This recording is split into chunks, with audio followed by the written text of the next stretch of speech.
రాష్ట్ర గృహ నిర్మాణ సమాచార శాఖ మంత్రి కొలుసు పార్థసారథిని విజయవాడలో న్యాయవాదులు కలిశారు.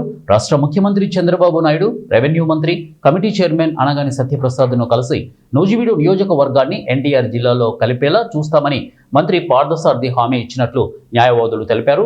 నూజివీడు నియోజకవర్గాన్ని ఎన్టీఆర్ జిల్లాలో కలిపేందుకు ఎలాంటి పోరాటాలకైనా సిద్ధమన్నారు.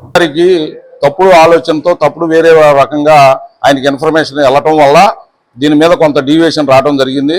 అయితే ఏంటంటే దీనికి సంబంధించి మంత్రి గారికి సంబంధించిన సన్నిహితులు, అలాగే మాకు సంబంధించిన కొంచెం పరిచయస్తులు వీళ్ళందరూ కూడా నిన్న మొన్న కూడా వచ్చి దీన్ని ఎక్కువ చేసుకోకుండా మనం అందరం కలిసి నూజివీడిని సాధించడం కోసం అని చెప్పి అందరం కలిసి చేద్దాం అన్నారు. మేము దానికి సంబంధించి మేము కూడా ప్రెస్ మీట్లో అంతకుముందు చెప్పాం. మాకు కలిసి చేయడానికి, మంత్రి గారు వెనక తిరగడానికి, ఆయనతో పాటు వెళ్ళి నూజివీడుని విజయవాడలో కలపడానికి, సాధించడానికి మేము ఏదైనా చేస్తామని చెప్పి కూడా మేము గతంలో నిన్న మొన్న కూడా ప్రకటన చేయడం జరిగింది.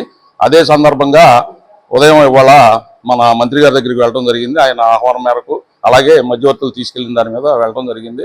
ఆయన ఇది మీకు మాకు వచ్చిన చిన్న మిస్లీడ్ అంతవరకే. దీనికి సంబంధించి ఏంటంటే తప్పుగా ఏదో ఎవరో చెప్పిన వాటి వల్ల మీకు మాకు మధ్యన జరిగింది కాబట్టి ఇది అందరికి కూడా మనకు సంబంధించింది, మనందరం కలిసి దీనికోసం పోరాడదాం అని చెప్పి అన్నారు. మేము కూడా ఆయన మేము మీ మీద, మీ ఆఫీసు మీద దాడికో, మీ ఆఫీసు మీద ముట్టడికో మేము అనలేదండి.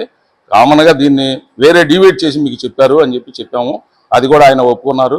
దీనికి సంబంధించి ఎలాంటి విషయమైనా సరే, దీనికి సంబంధించిన విషయాలన్నీ కూడా సంబంధిత చైర్మన్ గారైన రెవెన్యూ మినిస్టర్ గారికి, కమిటీ చైర్మన్ గారికి చెప్పాను. అలాగే సీఎం గారితో కూడా నేను మాట్లాడాను అన్నారు ఆయన. సీఎం గారు కూడా గతంలో చెప్పినట్లే ఆయన కూడా మంత్రి గారు, సీఎం గారు